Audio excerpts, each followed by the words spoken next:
Hello, this is Patrick O'Shaughnessy. This is the sixth module in the series Statistical Methods for Analyzing Data Obtained in the Lab or Field. And here we will be discussing descriptive statistics. This is the average, some sort of indication of the range, the variation in your data, those types of numbers that help you describe your data in general. Now here's the module map. You'll see now that we're into a different set of modules from those of the first five. These are all associated with statistical tests. You can see 6, 7, 9, and 10 are in a series, and 8 is kind of a peripheral module that will talk about the log normal distribution. Okay, we're going to start now with this concept of central tendency. So there are several different ways of getting at this kind of middle value of a potential distribution of values that you are sampling from your data. Whatever it is, the system that you are sampling within, we're going to assume that it has some variety, that all of the numbers you derive out of it are not exactly the same. So therefore there is some sort of distribution, and within that we can come up with some center value, in this case the arithmetic mean, otherwise known as the average. Those two terms are identical. So for example, I want to know the average height of students at the University of Iowa.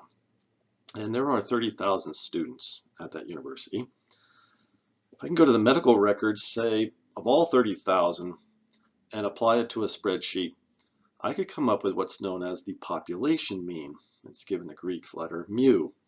As you can see by the equation over there, we are summing up all of these heights. Those are the y sub i's. We have capital N of them because the capital N means that we know the entire population worth. And so in this case, N is 30,000. So we're going to sum up all these values and divide by 30,000 in this case and come up with this grand true mean. There's no ambiguity in that value. It is exactly what it is. No statistics are needed on when you know everything there is to know about a population. If I then go to Iowa State University and do the same thing, almost certainly there will be a slight difference between the two. And you will be able to say that one set of values is, say, higher than another. The arithmetic mean at the University of Iowa is higher than at the Iowa State University. Now, what if you don't have that option? And this is where statistics comes in. You don't have the option of analyzing or sampling the entire population. In some cases, it's impossible. You're taking samples out of a pond, for example, for the copper content of the water in a particular lake. You could just keep sampling forever, right? So there is no capital N in a sense in that case. So you're going to try to come up with a way of sampling, as we'll talk about in the future here, in such a way that you come up with a sample from the population that does a pretty good job of representing the population such that the sample mean, this y with a bar over the top, y bar, is going to be very, very close to the population mean. You will never know the population mean in that case of copper content in pond, for example. So you're going to hope that, again, that your sample mean is not biased. And this is exactly the same equation here, except we have a little n for the number of observations from your population. So you can see here also we're utilizing the term observation for every measurement. And a sample is actually not just a single sample, you might think of it that way, but it is a collection of observations. That's the way it's typically dealt with in statistical textbooks, etc. Now there's also a possibility that what you're concerned about is where am I in the middle of this distribution? The problem with the mean is that, say we're dealing with income level of people in Los Angeles. That may include some extremely wealthy individuals, right? So their millions of dollars per year that they're earning skews the average far out onto that tail, as versus we're interested more in just kind of what's the basic level, what does most people make as a central tendency of people in Los Angeles County. And for that purpose, the median would be much more appropriate. So you can see it's the middle number. You just arrange every number you've got, high to low, and you pick out the one in the middle. That's the median. This tau is the population median, and m is the sample. So you can see if your n is odd, it's simply the number. Say if you have 99 values in your possession, 99 plus 1 is 100 divided by 2 gives you the tau. Tau is at 50. See, it's the value at 50, at n plus 1 divided by 2. If it's even, it's a little more complicated. I then have to take an average of the value that's just before that and just after, because it doesn't land straight on an integer value when you have even. So it'll be 100 divided by 2, the value at 50, plus the value at 51, in this case, divided by 2 if I had an n of 100. And finally, there's the mode. Might be interested in where's the peak value, where do most people have their income in a sense of most of them have this exact income of, say, $55,000, more than any other income type there is. That's what the mode, greatest frequency. Okay, so those are 3 indicators of central tendency. Now moving on to variation. The range is one way to do it. That's how they did it back in the old days because it was simple to calculate. You just take the largest value, subtract it from the smallest value, and that's your range of all the observations you collected. Now, to be more sophisticated than that, they came up with this concept of the variance. So again, if you wanted to indicate the variability, especially about your mean, how would you go about doing that? One way is to subtract your value from the mean. What you'll end up with is a difference then.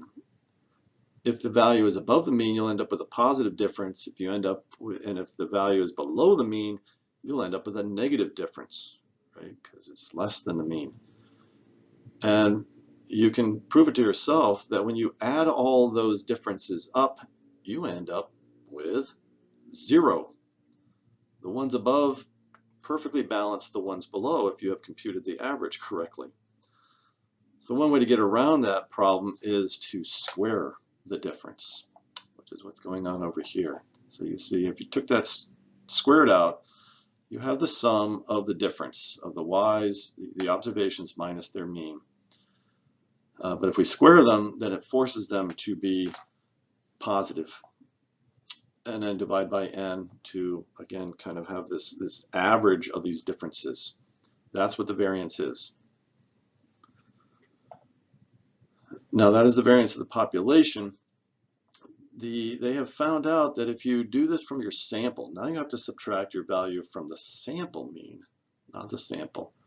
And they realized that for some reason, these values were always a little bit smaller than they should be. So they divide through by a smaller number, n minus 1, to increase s squared, s now being the variance of the sample. So that should bring up the question, why this n minus 1? Why was there a problem here of s squared from the sample needing a kind of additional push to get it up closer to what it should be relative in relation to the variance of the population? That's a bit wordy here, but again, why the denominator has n minus 1?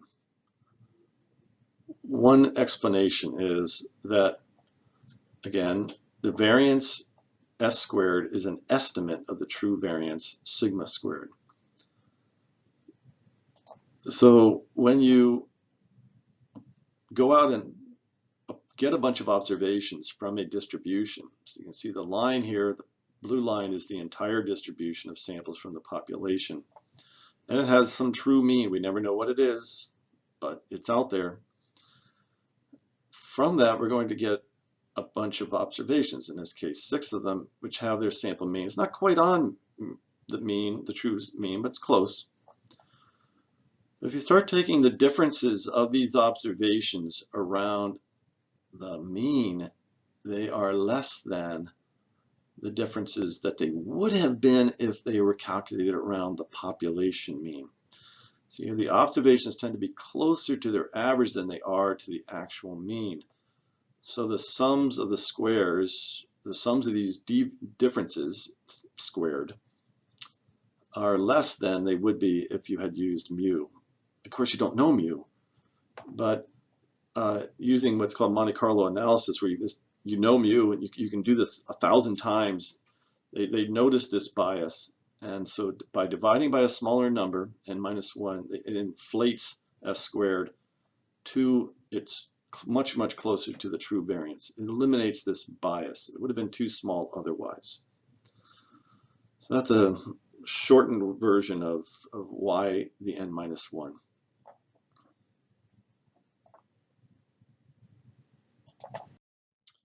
Okay, and then from that, variance is really how it starts. The problem with the variance is it is in the units of, say, if you're starting off with meters, you're subtracting meters from meters, and so you end up with meters. That's good when you're dealing with a variance, but then all of a sudden you have to square it. So a variance really in terms of its units, is always the square of whatever it is you have been measuring with.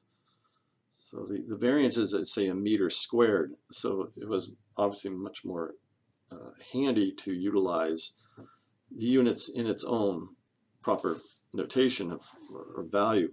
So that's why they decided to take the standard deviation of it, or take the square root of the variance, which they called the standard deviation.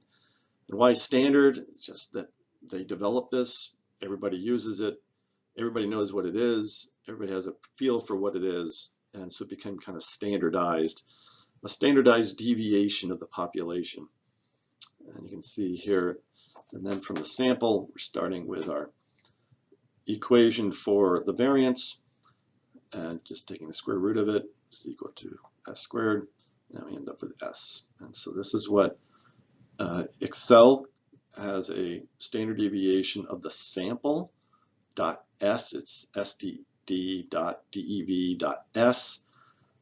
which is what you should always use. It also has one, a .p, to get at the standard deviation of the population. I'm not sure exactly how it calculates that, but don't use it.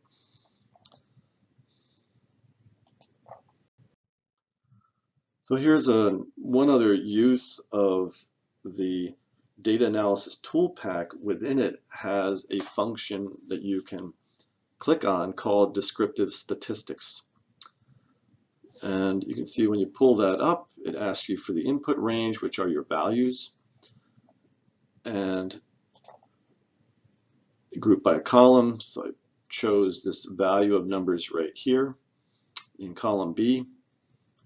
And output range, you click on that little arrow, and you come over here and click on, say, D4, and then choose one of these, summary statistics, largest ones, confidence levels, that sort of thing, but at least summary statistics, and then hit OK, and up pops this information here. So you can see it gives you the mean, the standard error, the median, the mode, standard deviation, sample variance, etc.